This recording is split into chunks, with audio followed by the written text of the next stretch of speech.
सकल ब्रह्मांडों का नायक है, जिसके भ्रिकुट के इशारे मात्र से ब्रह्मांड उत्पन्न और नष्ट हो जाते हैं।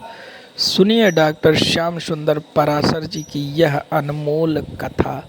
आज की इस कथा में उस पार ब्रह्म परमेश्वर, जिसके अनगिनत अवतार इस पृथ्वी पर हुए हैं, पता नहीं किन किन लोकों में उनके अभी अवतार चल रहे हैं, उस पार ब्रह्म की इस लीला अवतार कथा को आप लोग सुनिए और भक्ति में अपने मन को लगाएं और प्रेम से बोलिए भक्तों, श्री राधे राधे। भैया आवाज सुन के तुरंत बाहर आ गए। अरे आओ आओ बहन आओ, तुम सब की सब इकट्ठी कैसे आ गई? आज मैंने बिलुआ तो भेजो ना। गोपियां बोली तेरे छोरा के गीत गावे ना आई, आज तेरे कन्हैया की करामात सुनावे आई। मैया बोली ऐसो कहा कर दियो मेरे लाला ने। गोपियां कहती हम कोई चोर कोई चुगलखोर ना है जो काऊ की पीठ पाछे चुगली करे। जो भी बात होगी तेरे लाला के मुंह पे सुनाएंगी, तू पहले अपने लाला के बाहर निकाल। तो मैया आवाज लगा बे, ओ बेटा कनुआ। सोई भीतर से भाग कर आगे कन्हैया, हाँ मैया बोल। लाला ये सब की सब गोपियां तेरी बड़ी शिकायत कर रही हैं, उल्हानों लेके आई हैं, तो इन गोपियन को तंग करे परेशान करे। जो मैया ने डांट लगाई तो कन्हैया गाल फुला के मुंह लटका के रोनी सी सूरत बना के खड़े है गए। और भोली भाली सूरत देख करके गोपियां सब गदगद हो गई।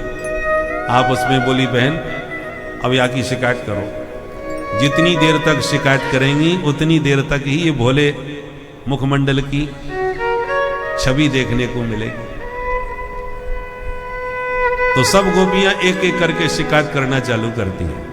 एक गोपी शिकायत करके मैया को बातों में उलझा के रखती है, शेष सभी गोपियां टुकुर टुकुर लाला का मुखमंडल निहार के आनंद लेती हैं। क्या शिकायत कर रही हैं? सुखदेव जी के शब्दों में सुनो। वत्सान मुंचन क्वचिद समय क्रोश संजात हास स्तेयं स्वादवत्यधिदधिपय कल्पितैस्तेययोगै मरकान्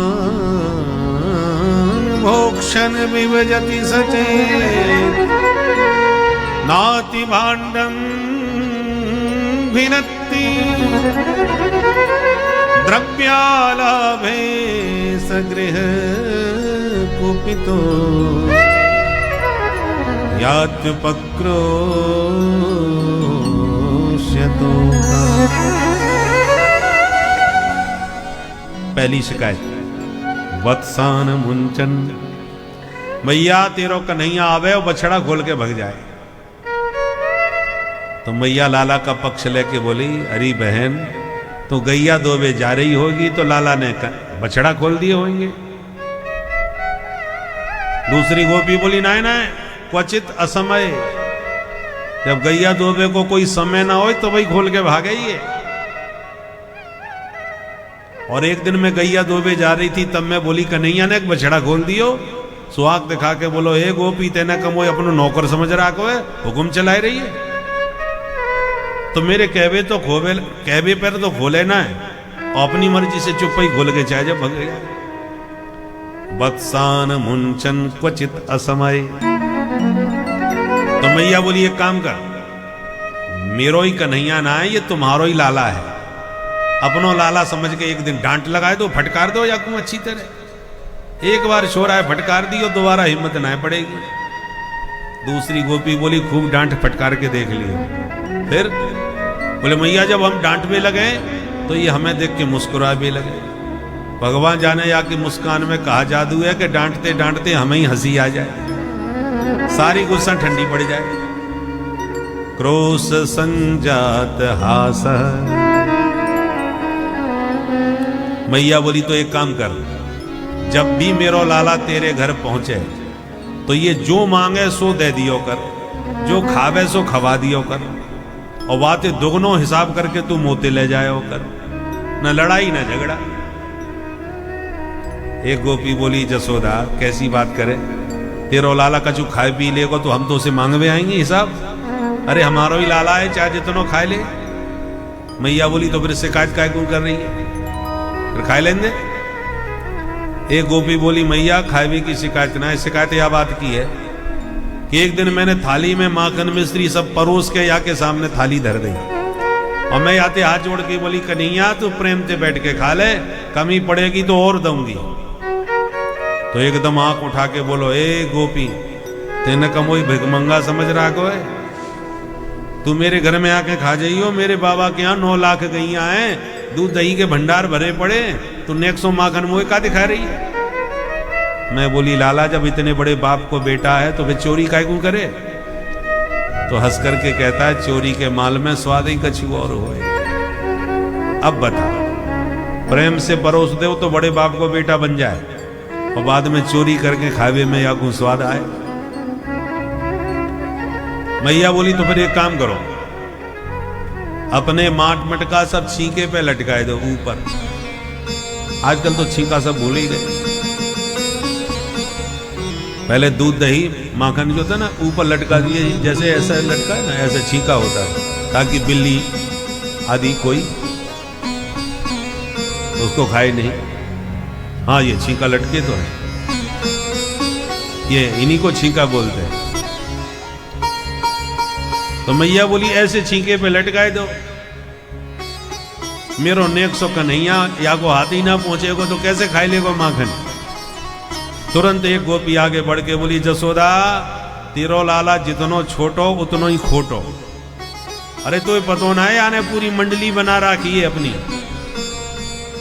और जब पूरी मंडली के साथ घर में आवे और ऊंचे छींके पर लटको मटका दिखाई पड़े तो तगड़े से छोरा को पकड़ के पहले घोड़ा बनाए ले, फिर बाकी ऊपर दूसरों खड़ो है जाए, फिर बाकी ऊपर तीसरों, फिर सबके ऊपर ये अध्यक्ष महोदय खड़े है जाए, सुई मटकी या के हाथ लग जाए। कल्पितैस्ते योग। चोरी में इतनो कुशल है मैया कहीं भी छुपा के रख दो तेरे लाला से बचे ना जाए। एक गोपी बोली मैया तू मेरी और सुन ले, बहन तू भी सुनाई दे। गोपी बोली जसोदा मेरे घर में माखन की कोई कमी ना, मैंने तो एक दिन माट मटका माखन के सब मैदान में धर दिए आंगन में, और मैं छुप के बैठ गई थी और मैंने में सोची कि चलो कितनों खाएगो ये खाए लेने, भगवान को दयो बहुत है। तो मैं छुप के देखती रही, तेरो कन्हैया पूरी मंडली लेके घर में घुसायो, यानी प्रेम से माखन खायो, सब ग्वालन को खवायो, और जब सबन को पेट भर गयो तो तेरे कन्हैया ने मोते ऐसी आवाज निकाली कि 50 बंदर मेरे घर के ऊपर टूट पड़े। अब भगवान जाने जसोदा तेरे कन्हैया की का रिश्तेदारी है इन बंदरन से, या कि एक आवाज पर सबरे बंदर इकट्ठे रह जाए। और मरकान भोक्षण यानी बंदरन को खवाना चालू कर दिया। मैया यानी बंदर भी पक्के चोर बना दिए, ऐसे पक्के चोर हैं कि आंखन से चश्मा भी उतार के ले जाए, मोबाइल ले हाथ से छीन के ले जाए, और फल से काम ना चले चाहे केला अमरूद कचू फेंक दो, फ्रूटी पीते हैं। फ्रूटी आजकल के बंदर फ्रूटी फेंकोगे तभी चश्मा वापस होगा। आप सबको अनुभव हो, जो वृंदावन गए होंगे सबका अनुभव होगा। तो ऐसे पक्के चोर बन गए बंदर। मैया हद तो तब है गई कि बंदर भी जब खाए खाए करके तृप्त हो गए, उनके भी गले के थैला सब लटक गए, पेट में जगह ना बची, तो सब बंदर भाग गए खाए पी करके, और माखन को मटका फिर भी बच गयो, खत्म ना भयो। तो जो माखन बच गयो वह मटका को उठा के कन्हैया तेरो सूंघ वे लग गयो, और सूंघते ही बोलो अरे राम राम, कितनो सड़ो माखन धर राखो या बंदरू ना खा रहे, भलो आदमी खाए के बीमार ना पड़ जाएगा। ऐसे सड़े माखन को घर में धरवे की क्या जरूरत है। और यो कह के धम से मटका पटक के फोड़ फाड़ के भाग गए। अब बता जसोदा, स्वयं खावे, ग्वालन को खवावे, बंदरन को लुटावे, और बाद में सड़ो माखन कह के मटका फोड़ के भग जाए। सुन सुन के मैया मन में हंस रही है और ऊपर से आंख दिखा रही है कन्हैया को। मैया की आंख देखती कन्हैया रोनी सूरत बना के मुंह लटका ले, और मैया जैसी गोपियन की बात ध्यान से सुनने लग जाए, सोई मैया के पीछे ओट में कन्हैया गोपियों को इशारा करवे लग जाए, कर लो शिकायत, तुम सबन की एक एक करके खबर ना ली तो मेरो नाम नंद को लाला ना है। गोपियों को आंख दिखाते हैं, और जब गोपियां कहती हैं देख जसोदा, और जब मैया देखने लगे तो मुंह लटका के फिर भोली सूरत बनाए ले। कन्हैया की इसी चंचलता चपलता को निहारने के लिए गोपियां घंटों तक शिकायत करती रहती हैं। आप उसमें कहती हैं जितनी देर शिकायत करेंगी उतनी देर तक ये दर्शन मिलेंगे। उनमें कुछ सही बात होती है तो कुछ झूठी झूठी गढ़ लेती हैं। अंत में मैया लाला का पक्ष लेती है और कहती है बहनाओ तुमने बहुत शिकायत कर ली, मेरो लाला यदि इतनो उत्पात मचावे तो काउदना रंगे हाथ पकड़ के दिखाई दो, नहीं फालतू में मेरे छोरा की बदनामी मत करियो। भगवान को दियो मेरे घर में कोई कमी ना है जो तेरे घर को माखन खाए पे जाएगा। गोपियां कहती है जसोदा चोरी और सीना चोरी, अपने छोरा है समझावे की जगह हमें आंख दिखाई रही है। अब तभी बात करेंगी तो ते जादना याकू पकड़ के दिखाई देंगे, आज नहीं तो कल काउदना तो पकड़ में आएगा तेरो लाला। ऐसे ऊपर से आंख दिखाती हैं और मन ही मन मुस्कुराती हुई गोपियां अपने अपने घर चली जाती हैं। बाद में मैया अकेले में लाला को समझाए, देख बेटा भगवान को दयो कचू बात की कमी ना है घर में, तो काय को तो इनके घर में चोरी करवे जाए माखन खावे। कन्हैया कहते मैया तू बड़ी भोली है और ये गोपियां सब नंबर एक की झूठी है। जब मेरे घर में कोई कमी ना है तो मैं काय को जाऊंगा या के घर में माखन खावे। मैया हंस के कहती हाँ बेटा सो तो मुझे अपने लाला पे भरोसो है कि सत्यवादी हरिश्चंद्र मेरी घर में पैदा भयो है, बाकी दुनिया सब झूठी। और लाला जादना तेरी चोरी पकड़ में आई वादना वो खबर लूंगी कि तू भी याद रखियो। ऐसे मैया अकेले में लाला को डांट दें समझा दें और सब गोपियन के सामने लाला का पक्ष लेके खड़ी हो जाए। किंतु गोपियां जब घर में जाती हैं तो दधि मंथन करती करती लाला को याद करती हैं कि हे नंदलाल हमारे घर में आओ, हमारे माखन का भोग लगाओ, तुम्हारे बिन आंगन हमारा सूना है, ये सारा नगर ही तुम्हारे बिना सूना है। तो आइए हम भी गोपियों की तरह भाव से कन्हैया को याद करें तो हमारे आंगन में भी माखन खाने नंद नंदन अवश्य आएंगे। भाव के साथ गोपियों के भाव में स्थित होकर के गाएं। अरे सुनी है गोकुल नगरिया कान्हा, सुनी है गोकुल नगरिया आजा आजा सवरिया, सुनी है गोकुल नगरिया आजा आजा सवरिया, सुनी है सुनी सुनी सुनी है गोकुल नगरिया आजा आजा सवरिया, सुनी है गोकुल नगरिया आजा आजा सवरिया, आजा आजा सवरिया, आजा आजा सवरिया, आजा आजा सवरिया, आजा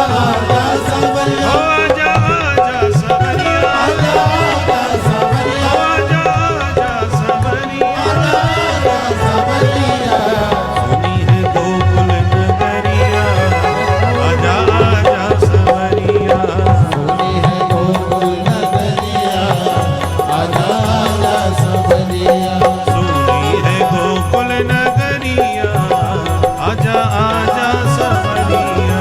सुनी है गोकुल नगरिया आजा आजा सवरिया। जय हो।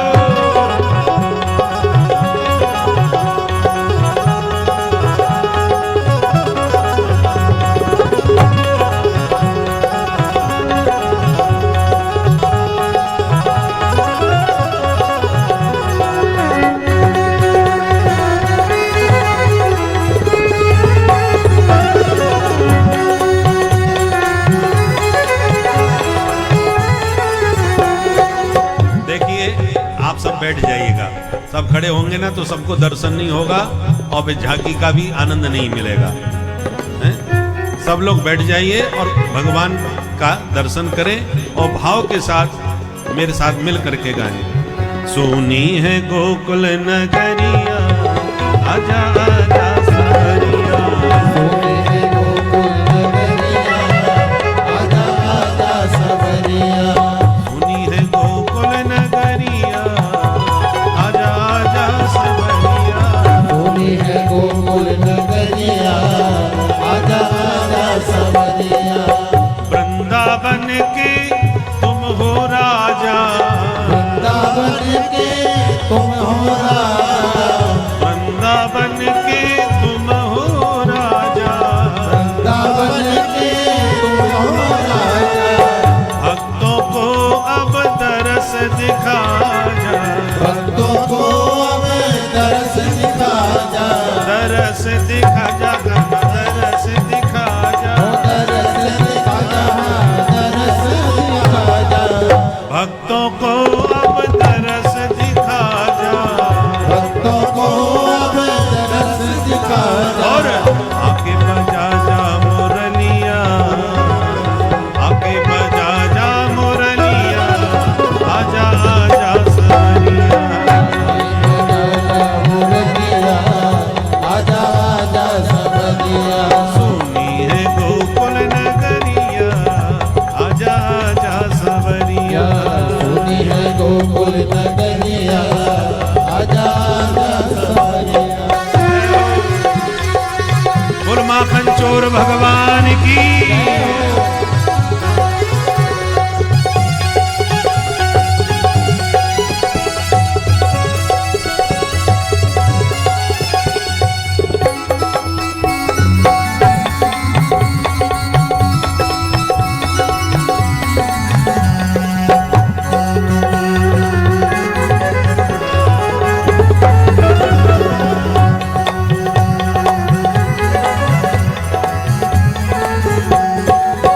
ऐसी प्रीत लगी मन मोहन ऐसी प्रीत लगी मन मोहन ऐसी प्रीत लगी मन मोहन ऐसी प्रीत लगी मन मोहन तेरे बिन मैं हो गई जोगन तेरे बिन सखी हो गई जोगन हो गई जोगन काना हो गई जोगन हो गई जोगन का ना हो गई जोगन ऐसी प्रीत लगी मन मोहन ऐसी प्रीत लगी मन मोहन तेरे बिन सखी हो गई जोगन तेरे बिन सखी हो गई जोगन ढूंढे नगर और नगरिया हो ढूंढे नगर और नगरिया आजा आजा सवरिया ढूंढे नगर और नगरिया आजा आजा सवरिया ओ सुनी है सुनी सुनी सुनी है गोकुल नगरिया आजा आजा सवरिया सुनी है गोकुल नगरिया आजा आजा सवरिया जय हो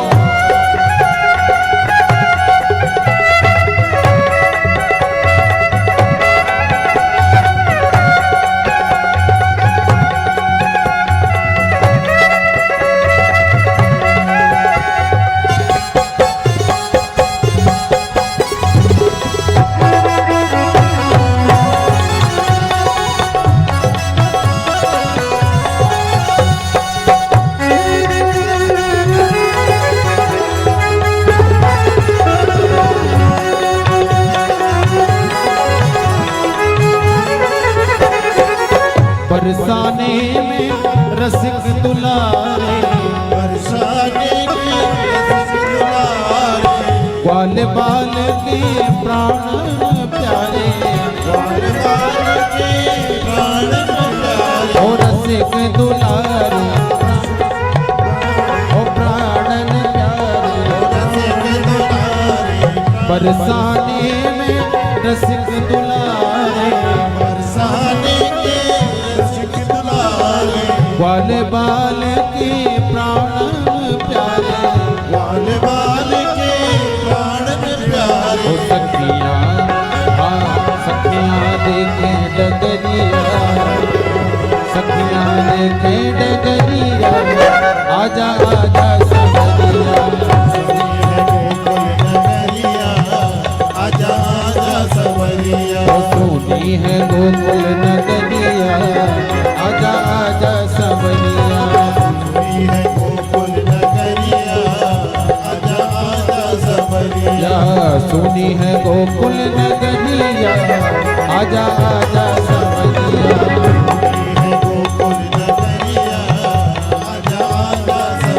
आजा आजा सबरिया आजा आजा सबरिया हो आजा आजा सबरिया आजा आजा सबरिया आजा आजा सबरिया आजा आजा सबरिया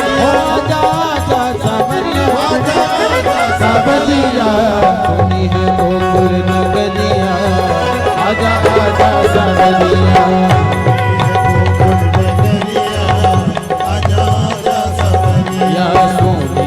गोकुल नगरिया आजा आजा सबरिया है गोकुल नगरिया आजा आजा सबरिया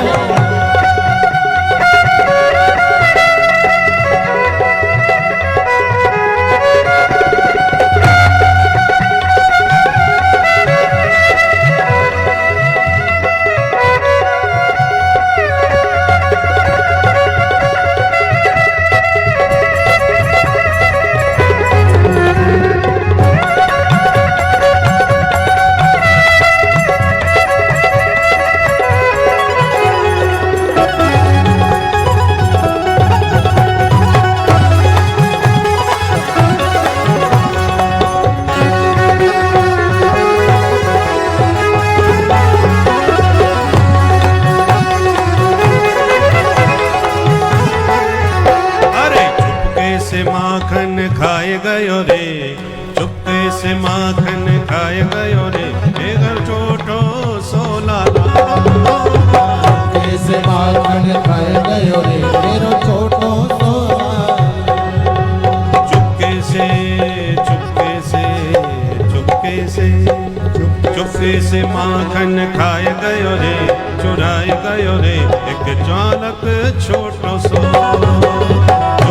माखन खाए गयो रे चुराए गयो रे एक बालक छोटो सो एक बालक छोटो सो एक बालक छोटो सो एक बालक छोटो सो एक बालक छोटो सो चुपके से माखन खाए गयो रे चुपके से माखन खाए गयो रे चुराए गयो रे बालक छोटो सो से माखन खाए गयो रे चुराए गयो रे बालक छोटो सो एक बालक छोटो सो एक बालक छोटो सो नंद लाला छोटो सो नंद लाला छोटो सो एक बालक छोटो सो एक बालक छोटो सो बोल नंद के लाला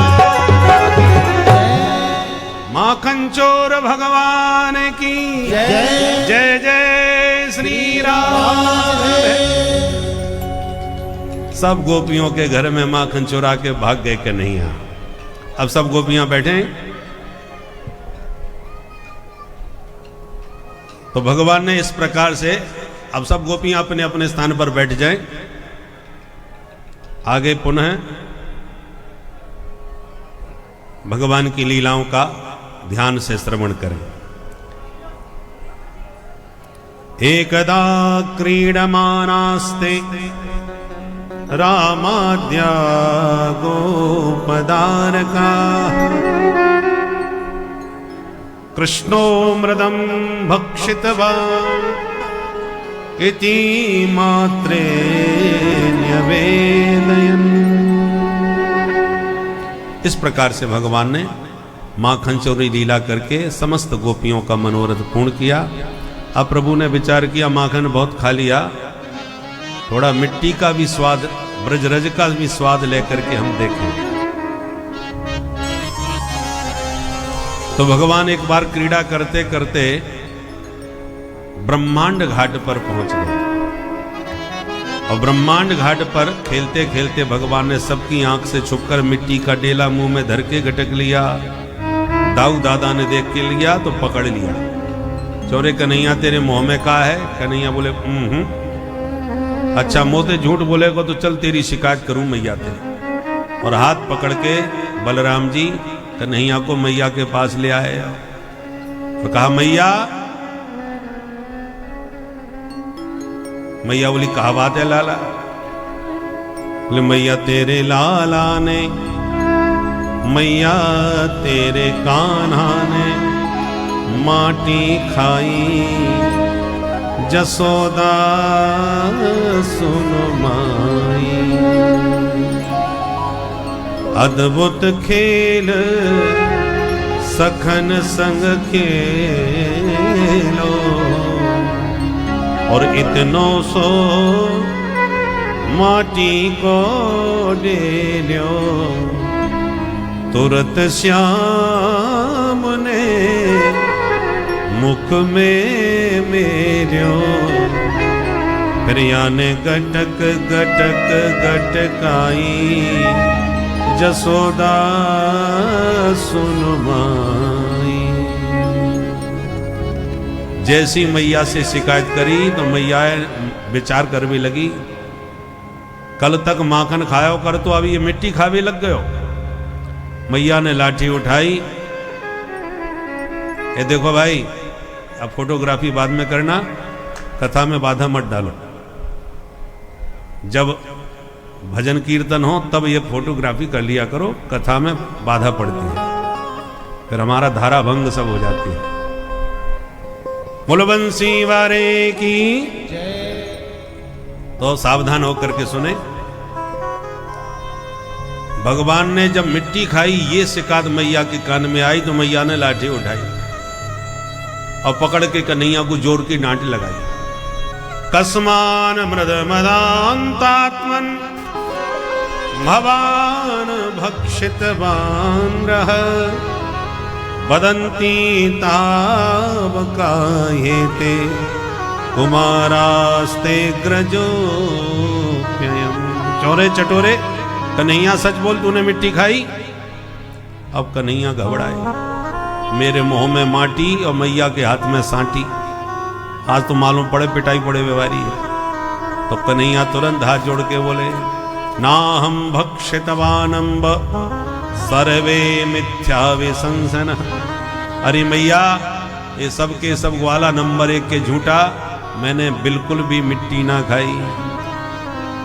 मैया बोली अच्छा, कल तक गोपियां झूठी अब ग्वाला भी झूठे, तो पूरे ब्रज में अकेलो सत्यवादी हरिश्चंद्र तू अकेलो ही पैदा भयो है का? कन्हैया बोले मैया तू अपने लाला पे विश्वास ना करे तो समक्षम पश्य में मुखम, मैं तेरे सामने बैठू, मेरा मुंह खोल के देख ले। मैया बोली ये बात ठीक कही, चल दिखा अपना मुंह। और जैसे कन्हैया ने मुख खोला, भगवान की ऐश्वर्य शक्ति ने सोचा कि सचमुच मेरे सरकार की कहीं पिटाई न पड़ जाए आज। तो मुंह खोलते ही भगवान की वह विराट शक्ति मुख में आके प्रकट हो गई और मैया को संपूर्ण ब्रह्मांड का दर्शन लाला के मुखारविंद में होने लगा। बोल विराट भगवान की। नदी पर्वत बाग बगीचे वन वाटिका सूर्य चंद्र ग्रह नक्षत्र तारा मंडल सब कुछ मैया को लाला के मुख में नजर आने लगा। और तो और पूरा ब्रज वृंदावन दिखाई पड़ रहा है, नंद भवन नजर आ रहा है लाला के मुख में, और मैया लाला को डांट रही है, ये भी लाला के मुख में दिख रहा है। अब मैया का माथा खराब हुआ, हे भगवान मैं कोई सपनों देख रही हूं कि काऊ देवता की माया कि बुद्धि को भ्रम, मेरे लाला के मुंह में ये अलाय बलाय नदी पहाड़ कैसे दिखने लगे। अरे मैं समझ गई मेरो लाला साक्षात भगवान है। तो मैया तो हाथ जोड़ के कांपते हुए कदमों से लाला को प्रणाम करने लगी। स्तुति करीन जाय भय माना, जगत पिता में सुत करी जाना। स्तुति करीन जाय भय माना, जगत पिता में सुत करी जाना। स्तुति करीन जाय भय माना, स्तुति करीना जाय भय माना, जगत पिता में सुत करी जाना, जगत पिता में सुत करी जाना। ये तो साक्षात जगत पिता परम पिता परमात्मा ही है जो बालक बन के आए। ऐश्वर्य भाव आते ही मैया हाथ जोड़ के प्रणाम करने लगी और जैसी मैया ने प्रणाम करना चाहा कन्हैया को लगा सब रस भंग हो गया। मां कहीं बच्चे को प्रणाम करती है, कन्हैया ने एक क्षण में माया गायब कर दी और मुस्कुरा करके कन्हैया मैया का हाथ पकड़ के बोले, मैया तू कहां कर रही है? सच सच बता, मेरे मुंह में माटी दिखी? अब मैया तो माटी की बात ही भूल गई। कन्हैया तू माटी की बात करे, तेरे मोहरे में तो पूरा उत्तराखंड भरो पड़ गए, नदी पहाड़ सबके सब तेरे मुंह में दिख गए। कन्हैया जोर से हंसते भये बोले, मैया तेरी बुढ़ापे की आंखें चकाचौंध खाई गई होंगी, एक अच्छी तरह से आंख साफ करके दोबारा देख। अब मैया आंखें मीड़ मीड़ के साफ करे, उधर कन्हैया ने माया गायब कर दी। दोबारा मुंह खोल के देखा तो कुछ भी नहीं। लपक के लाला को मैया ने छाती से लगा लिया, बेटा कन्हैया तूने ठीक कही, बुढ़ापे में भगवान जाने कैसी कैसी बीमारी लग जाए। अब हाल ही मुंह को नदी पहाड़ दिख रहे थे, अब कछु ना दिख गए आपको, मतलब मेरी आंख ही खराब है गई। और मैया सारी भगवत्ता भूल गई और लाला को पुनः गोद में लेके वही वात्सल्य बरसाने लगी। बोल नंद की लाला की जय। नंद और यशोदा पूर्व जन्म के द्रोण और धरा नाम के वसु थे, जिन्होंने कठोर तपस्या करके भगवान को पुत्र के रूप में मांगा था, इसलिए आज भगवान उनकी गोदी में खेल रहे हैं। अब आ गई दिवाली। एकदा गृहदासीसु यशोदानंद गेहिनी कर्मांतर नियुक्तासु निर्ममंथ स्वयं दधि यानि यानि गीतानि तदबाल चरितानि च दधि निर्मंथने काले स्मरन्ति तान्यगायत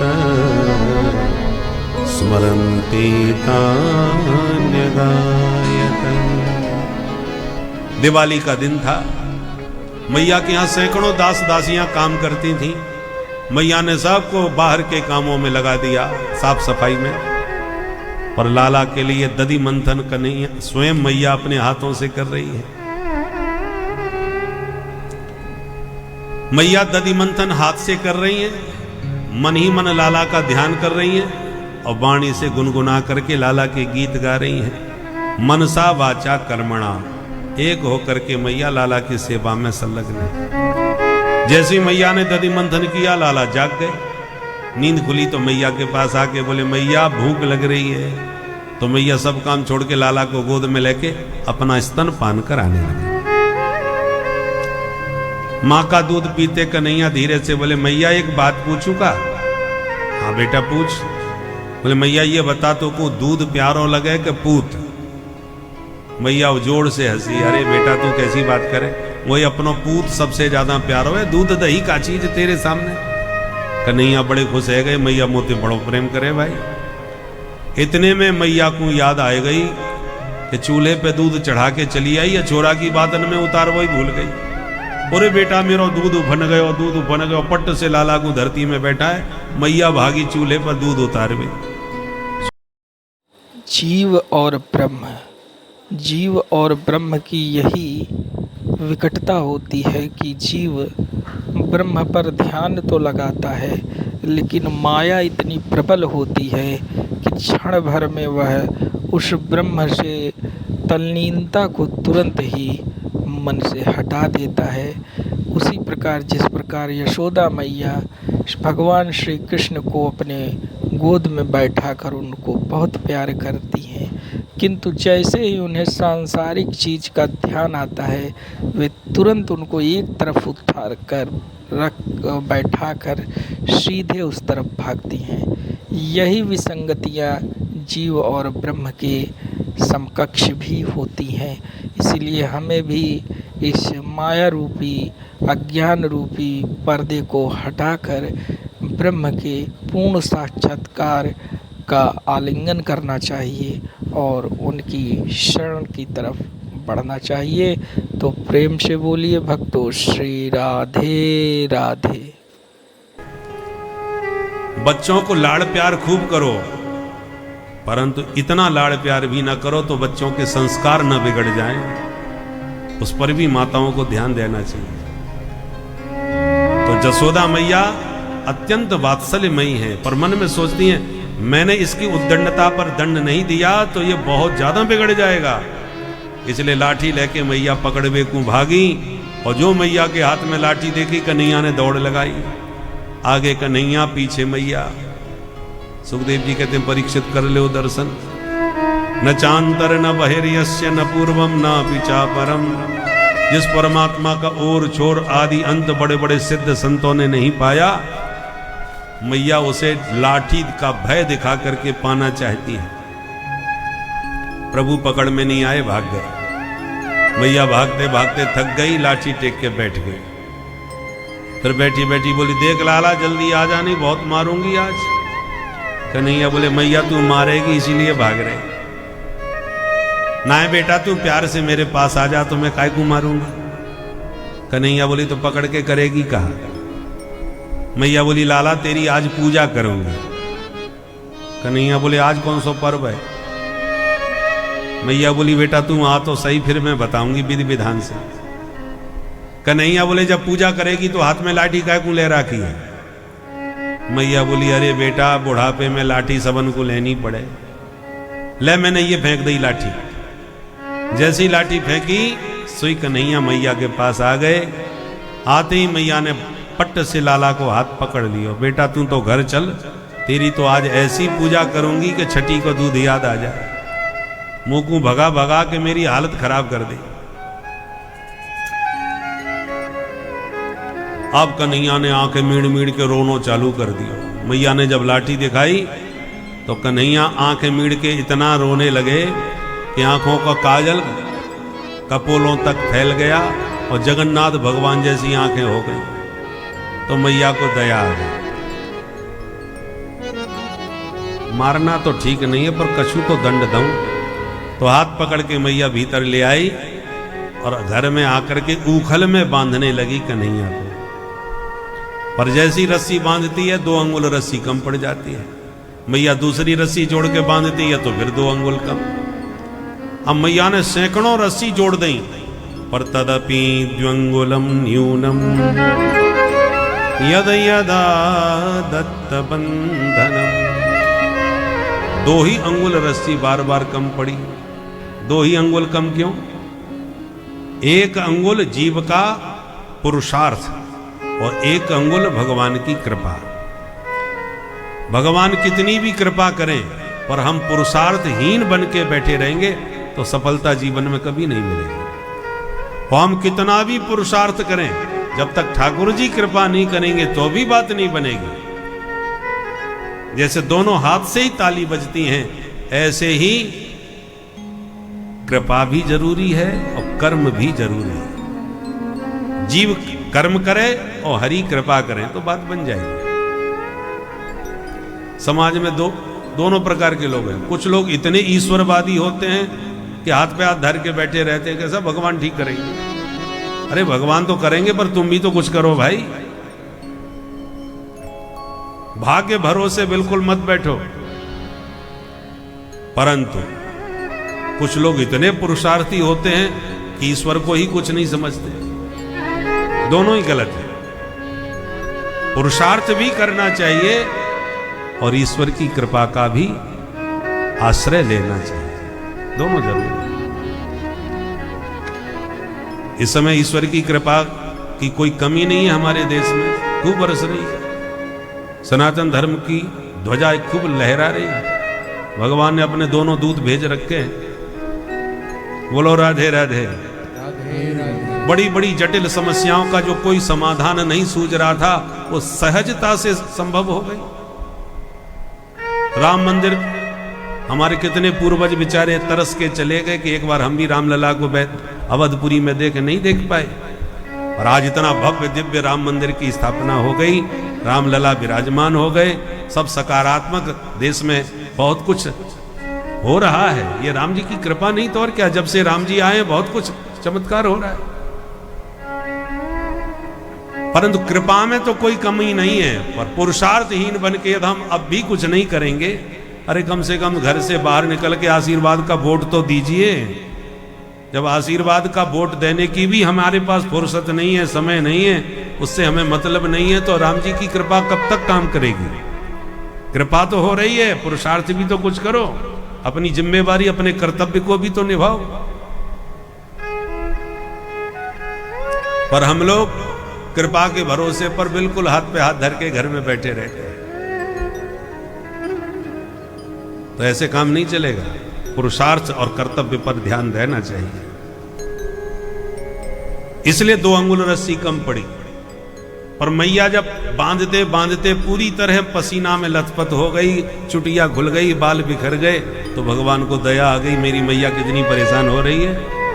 तो मैया का प्रबल पुरुषार्थ हुआ, तो प्रभु की करुणा कृपा प्रकट भई, दोनों अंगुल की कमी दूरी हो गई और मैया बांधने में सफल हो गई। लाला बंध गई उखल में। दाम कहते हैं रस्सी को, और उदर माने पेट, पेट में रस्सी को बांधा, इसलिए नाम पड़ गया प्रभु का दामोदर। बोल दामोदर भगवान की। दाम माने रस्सी, दाम को उदर के साथ बांध दिया, इसलिए दामोदर नाम पड़ गया। अब बंधे बंधे कन्हैया रो रहे, मैया मुझको मुक्त कर दे। सुखदेव जी कहते दुनिया मुक्ति मांगती है इनसे, आज माधव मुक्ति मांग रहे मैया थे। पर मैया बांध के भीतर चली गई, मुक्त नहीं किए। कन्हैया रोते रोते उखल को घसीटते हुए आंगन में लाए। बीच आंगन में 2 अर्जुन के वृक्ष खड़े, लाला उन दोनों के बीच में से निकल पड़े। उखल जैसे ही वृक्ष से अड़े, कन्हैया ने एक झटका मारा, धड़ामदी से दोनों वृक्ष उखड़ के नीचे पड़े। 2 दिव्य महापुरुष वृक्षों में से प्रकट होकर भगवान की स्तुति करने लगे। परीक्षित जी ने पूछा, ये दोनों कौन थे महाराज? सुखदेव जी कहते हैं ये दोनों कुबेर के बेटा थे, इनका नाम था नलकूबर और मणिग्रीव। परम सुंदर थे दोनों, नवयुवक थे। और देवताओं के वित्त मंत्री हैं कुबेर, कोषाध्यक्ष, इसलिए वित्त मंत्री के बेटा, तो माथे पर ज्यादा ही गर्मी चढ़ी थी। सो नग्न होकर के सरोवर में जाके नहाने लगे। नारद जी अचानक वहां से निकल पड़े। सो नारद जी को देखकर नशे में धुत दोनों बाहर निकल के नग्नावस्था में खड़े होके बोले, महाराज जी दंडोत। सो नारद जी का मूड खराब हो गया, निर्लज्ज कहीं के, शर्म नहीं आती? महात्मा के सामने नंगे खड़े हो, जाओ साथ देता हूं कि तुम दोनों वृक्ष बन के जीवन भर ऐसे ही खड़े रहो। सो सारी गर्मी उतर गई, चरणों में गिर के रोने लगे। महाराज नशे में थे, कुछ होश नहीं था, पहचान नहीं पाए, समझ नहीं पाए। तो बाबा को दया आ गई, संत बड़े दयालु होते हैं। अच्छा जाओ, भगवान तुम्हारा उद्धार करेंगे। तो आज स्वयं उखल में बंधे गोविंद ने इन दोनों को इस साप से मुक्त कर दिया। दोनों ने हाथ जोड़ के दिव्य स्तुति गाई। वाणी गुणानुकथने श्रवणौ कथायां हस्तौ च कर्म सुमनस्तव पादयोर्नः स्मृत्यां शिरस्तव निवास जगत् प्रणामे वृष्टिः सतां दर्शने स्तु भवत्तनूना।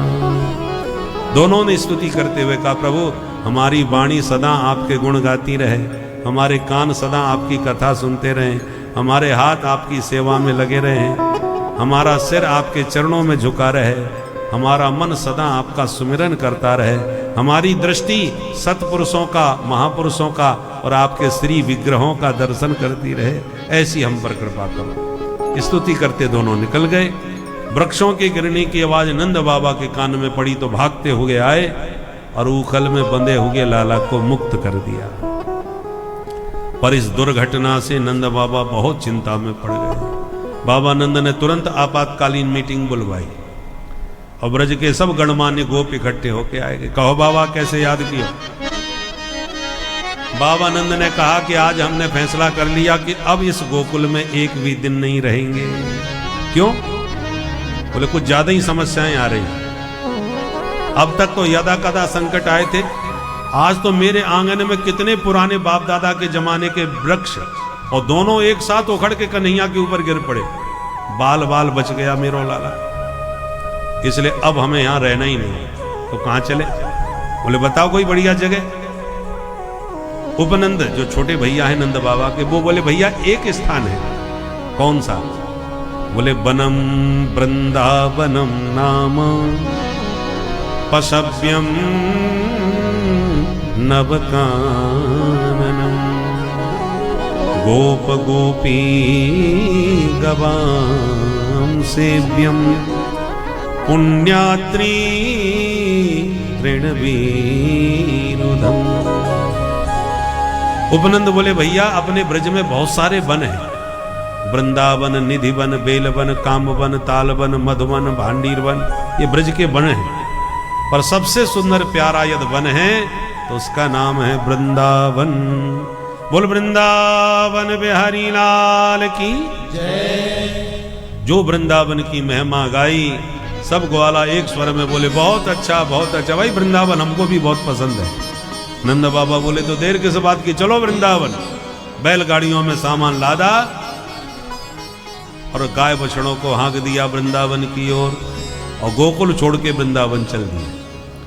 जैसे ही जमुना तट पर वृंदावन की सीमा में प्रवेश किया तो वृंदावनम गोवर्धनम यमुना पुलिनानि च भिक्षासीतोत्तमा प्रीति राम माधवयो नृप।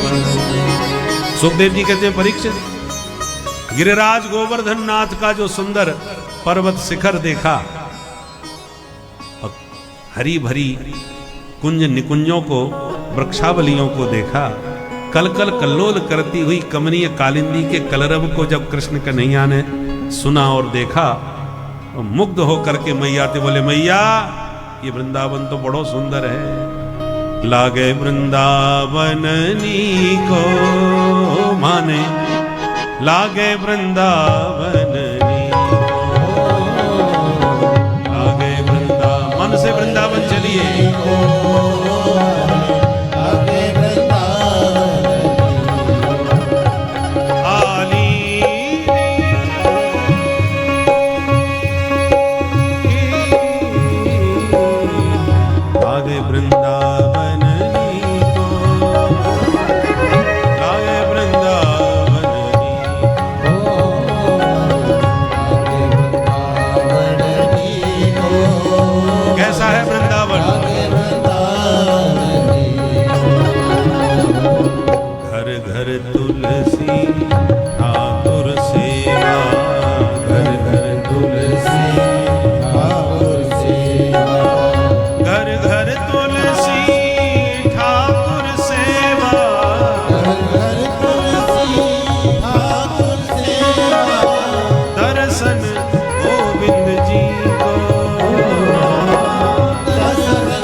आगे वृंदावन को माने, आगे वृंदावन आगे वृंदावन को आगे वृंदावन श्री राधे।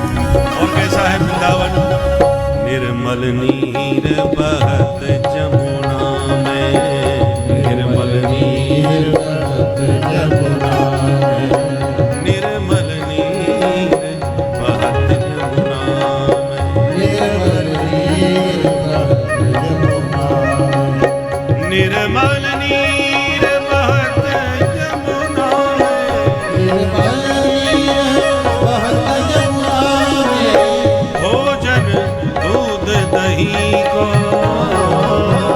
भोजन दूध दही को, आगे वृंदावन को, आगे वृंदावन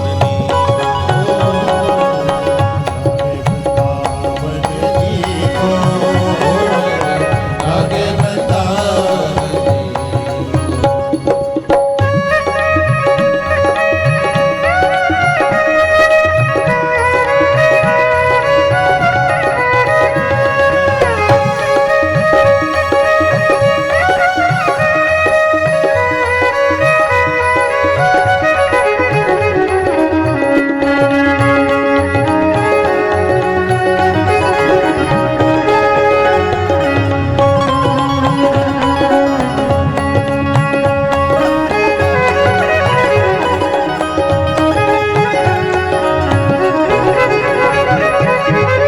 मीरा के प्रभु गिरधर नागर,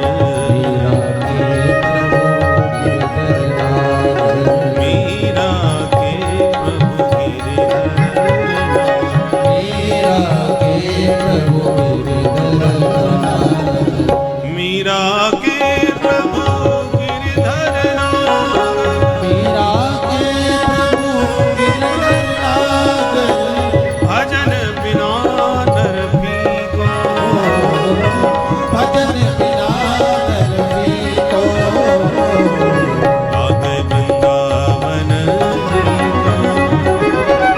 आगे वृंदावन ओ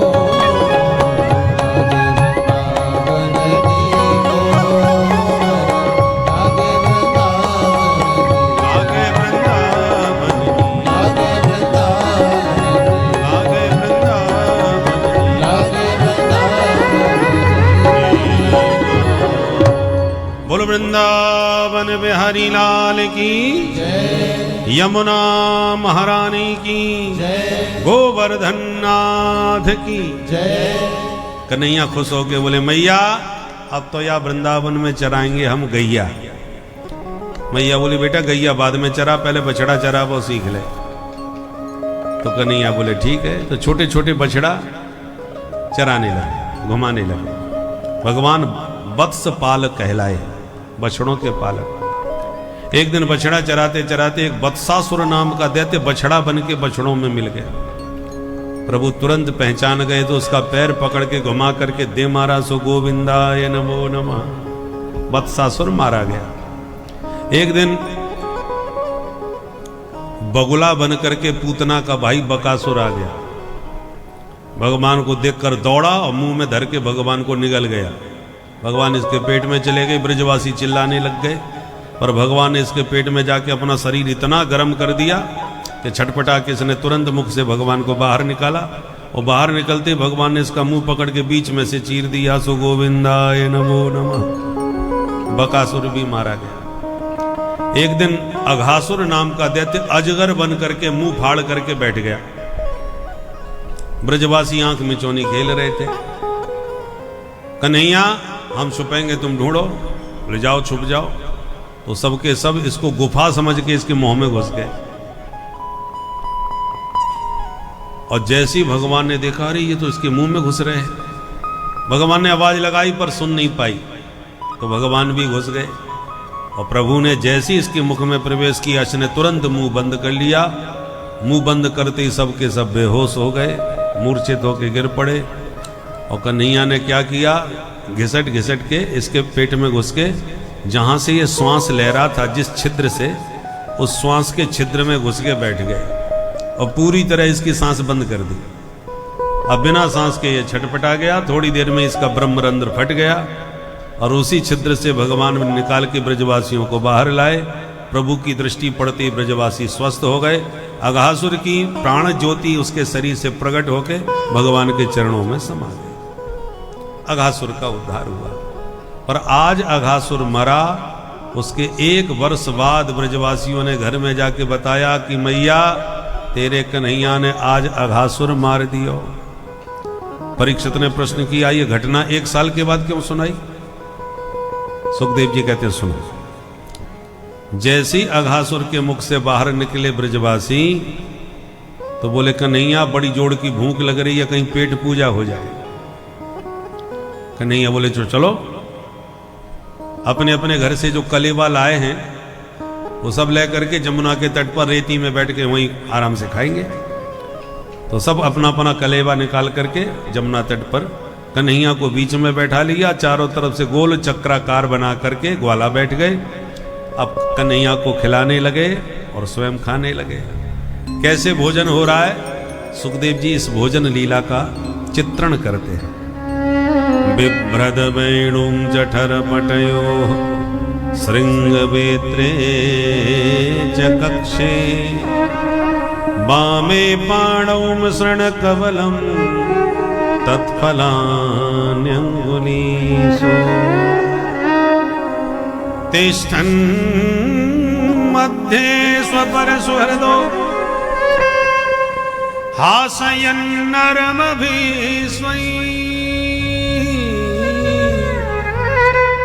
स्वर्गे लोके मिसति बुभुजे यज्ञ भुगवार के। गोविंद की बाल के लिए बीचों बीच बैठे हैं। भोजन करते समय पीताम्बर कंधे से उतार के कमर में बांध लेते हैं।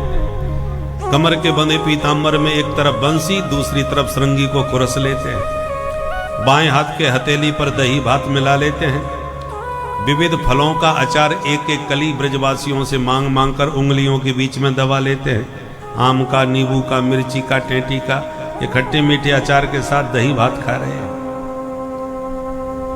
सबके बीचों बीच बैठ करके, इसको कहते हैं वन भोज। घर में तो भोजन रोज ही करते हैं, कभी घर में भोजन बना करके जंगल में जाके किसी वृक्ष के नीचे मिल के खाओ तो देखो क्या आनंद आता है। उसका भी एक अलग आनंद होता है। भले ही सामान्य भोजन वही है जो जिसे हम नित्य करते हैं, पर वन में जाके भोज में करने का एक अलग आनंद होता है। तो कन्हैया का ये वन भोज चल रहा था। देव ग्वाला सब, बछड़े सब चल रहे थे। ब्रह्मा जी धीरे से आए, भगवान के सारे बछड़े चुरा करके ले गए, उठा के ले गए। भगवान ने जब देखा बछड़े गायब, ब्रजवासियों एक भी बछड़ा दूर दूर तक नजर नहीं आता। चलो एक काम करो, तुम भोजन करो, मैं देखने जाता हूं। और जैसे ही कन्हैया बछड़ा देखने भागे, तुरंत ब्रह्मा जी सारे ब्रजवासियों को भी उठा के ले गए और सबको ब्रह्मलोक में जाके सुला दिया। अब भगवान को इधर बछड़े नहीं मिले, वापस गए तो ब्रजवासी नहीं मिले। आवाज लगाया, अरे मधुमंगल श्रीरामा, कोई जवाब नहीं। प्रभु ने तुरंत एक क्षण में जान लिया ये बुढ़े बाबा की करामात है। हम चोरों के सरदार और चोरों के घर में चोरी, ये बाबा हमारे घर चोरी कर वे चले आए। हमारी परीक्षा लेना चाहते हैं तो चलो बाबा को अब परीक्षा ही देते हैं। भगवान ने तुरंत संकल्प किया और संकल्प करते ही भगवान उतने ही बछड़े बन गए, उतने ही ब्रजवासी बन गए, उसी उम्र के बने, उसी स्वभाव के बने। और केवल शरीर मात्र नहीं बनाया, कपड़े भी बन गए, लाठी भी बन गए, आभूषण भी बन गए। केवल शरीर बना लेते भगवान तो बिना कपड़े के कैसे घर जाते। सर्वम विष्णुमयम जगत, सब सारा जगत विष्णुमय है, ये आज भगवान ने दिखा दिया। यावत वत्सप वत्स काल्पक बपुर यावत करांघ्रादिकम यावत यष्ट विषाण वेणुदल से यावद विभूषांबरम यावच्चील गुणाभिधा कृतवयो यावद विहारादिकम सर्वं विष्णुमयं गिरोंग बदज सर्वस्वरूपो बभौ।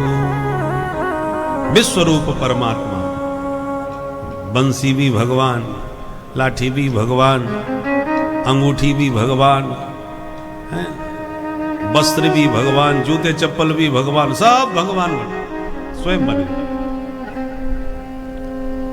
और 1-2 घंटे के लिए चमत्कार नहीं किया, पूरे 1 साल तक नित्य घर जाते रहे, वन में आते रहे, खेलते रहे। असली ब्रजवासी कहां है किसी को कुछ नहीं पता। साल भर हो गया, ब्रह्मा जी को लगा अब चल के देखो। ब्रह्मा जी ने आकर के देखा तो बेई बछड़े, बेई ब्रजवासी और बेई खाने पीने के ढंग। अब सिर चकरा गया, अरे ये तो सब चोरी करके मैं ले गया, तो यहां कैसे आ गए। ब्रह्मलोक में जाएं तो वहां सो रहे हैं, वृंदावन में आए तो यहां खेल रहे हैं। अब ब्रह्मा जी को यह समझ नहीं आया कि जो मैं ले गया था वो डुप्लीकेट है या ये जो खेल रहे हैं वो। सत्या के कतरे नेति ज्ञातुम निष्ठे कथंचन। ब्रह्मा जी को समझ में आ गई बात, ये ईश्वर के अलावा ये चमत्कार और कोई नहीं कर सकता। सर्व समर्थ ईश्वर है। अब तो बड़ा डर लगने लगा कि मैंने ईश्वर की परीक्षा ली। तुरंत ब्रह्मलोक में ब्रह्मा जी वापिस गए, बछड़े ब्रजवासियों को वहां से लौटा के लाए, भगवान को वापिस करके साष्टांग प्रणाम करके ब्रह्मा जी ने क्षमा मांगी। असली आते ही भगवान ने अपने जो रूप बना रखे थे वो सब गायब कर दिए। तो ब्रह्मा जी गिड़गिड़ा के गोविंद की स्तुति गाने लगे। 40 श्लोकों में स्तुति गाई है। नौमीड्यते भ्रवपुषे तडिदं वराय गुंजावतंस परिपेक्षल सन्मुखाय वन्यस्रजे कवल वेत्र विसाड वेणु लक्ष्मश्रिये मृदुपदे पशुपांगजा। ब्रह्मा जी कहते हैं, हे ईड्य ते नौमी, हे स्तुति करने योग्य प्रभु, मैं आपकी स्तुति करता हूं।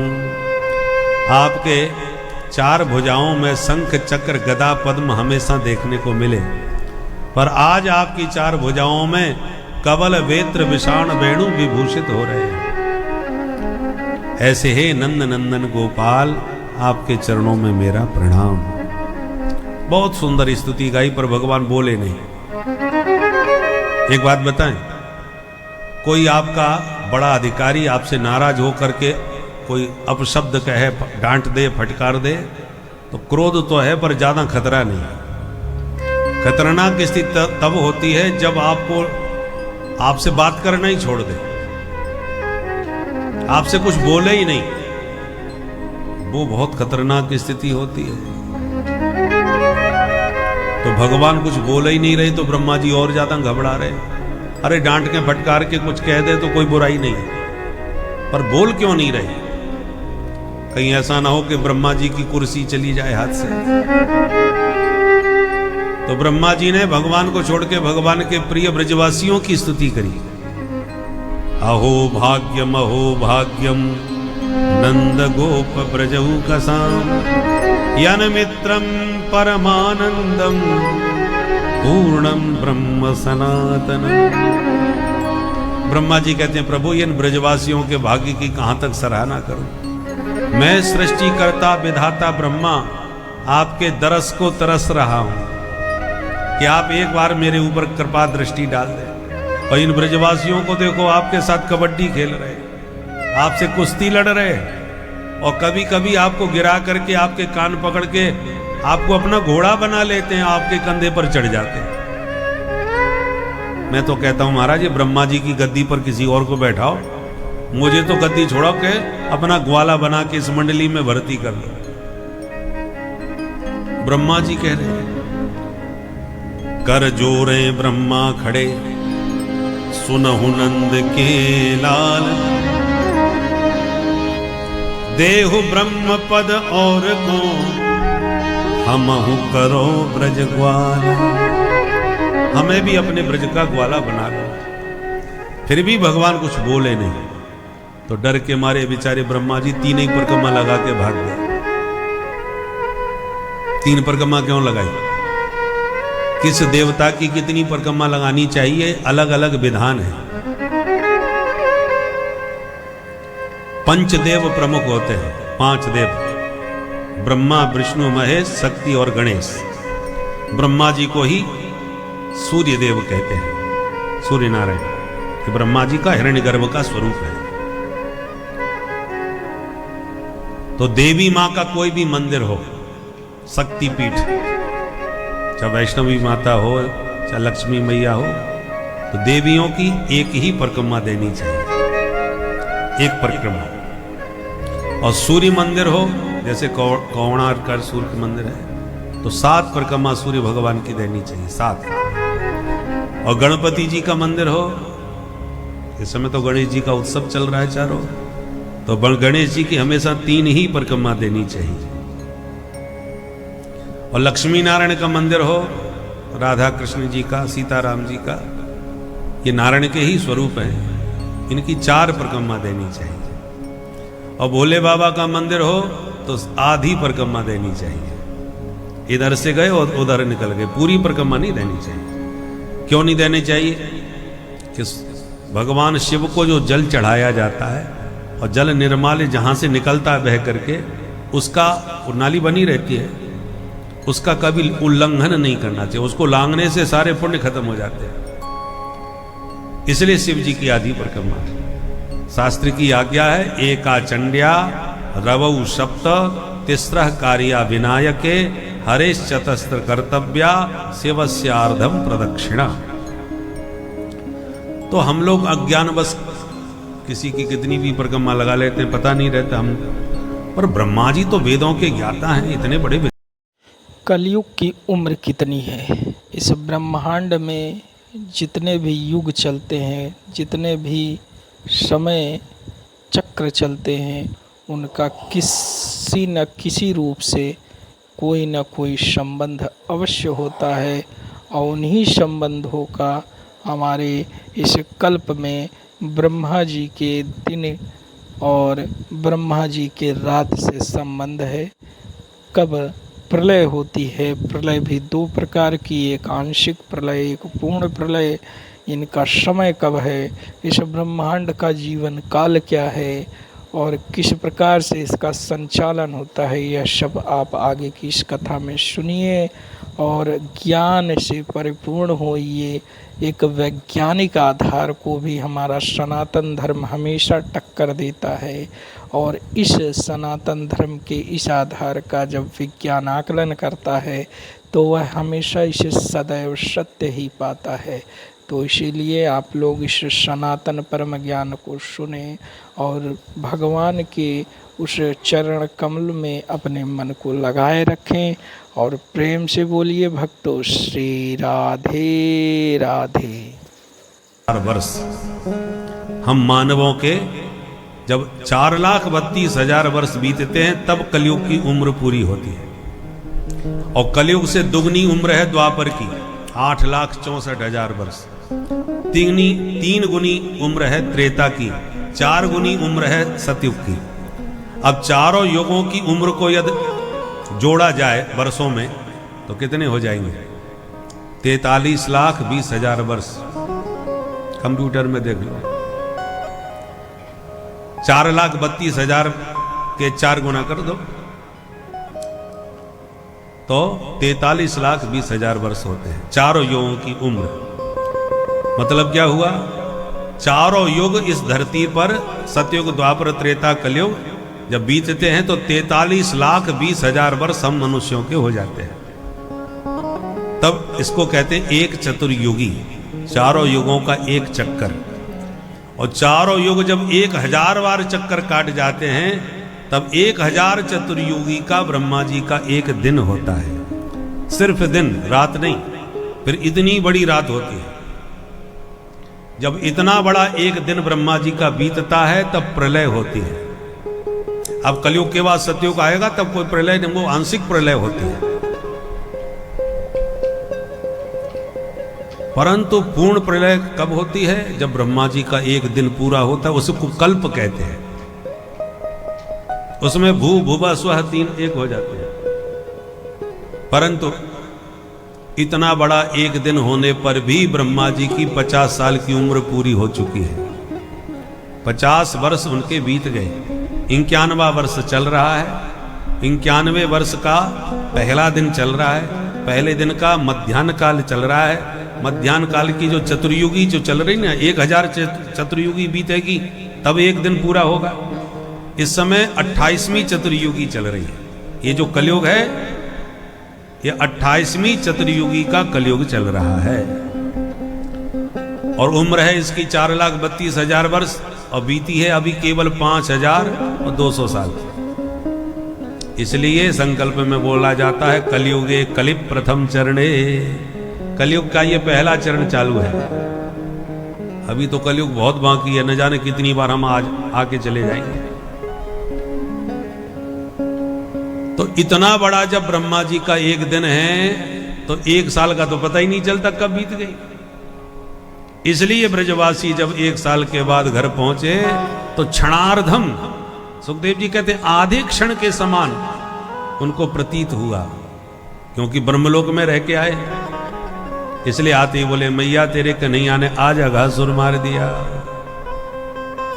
कन्हैया हंस के बोले मैया अब तो चराए हम गैया, अब तो हमें अनुभव है गए। तो मैया ने पंडित जी से मुहूर्त निकलवाया और मुहूर्त निकला कार्तिक का शुक्ल पक्ष की अष्टमी। कार्तिक शुक्ल अष्टमी, इसी को कहते हम गोपाष्टमी। उसी दिन से भगवान ने गैया चराना प्रारंभ किया था और गोपाल कहलाए। बोलो गोपाल भगवान की जय। इसलिए हम सबको गोपाष्टमी के दिन गायों की विशेष पूजा करनी चाहिए। इससे गोपाल बहुत गदगद होते हैं, प्रसन्न होते हैं। वैसे तो गौ पूजन प्रतिदिन करना चाहिए। प्रतिदिन पहली रोटी गाय की निकाल के हमें अपने हाथों से खिला के उसका पूजन करना चाहिए। पूजन का मतलब ये नहीं होता, बहुत से लोग गंगा के किनारे गैया लिए खड़े रहते हैं बेचारी सर्दी में, मकर संक्रांति में पर्व पर गौदान करो गौदान करो, और गंगा जी में बेचारी सर्दी में कांप रही है और लोग उसे कभी साड़ी पहनाते हैं, कभी माला पहनाते हैं, कभी तिलक लगाते हैं, गैया घबराती है बेचारी। ये गैया का पूजन नहीं है। गाय का पूजन कैसे है?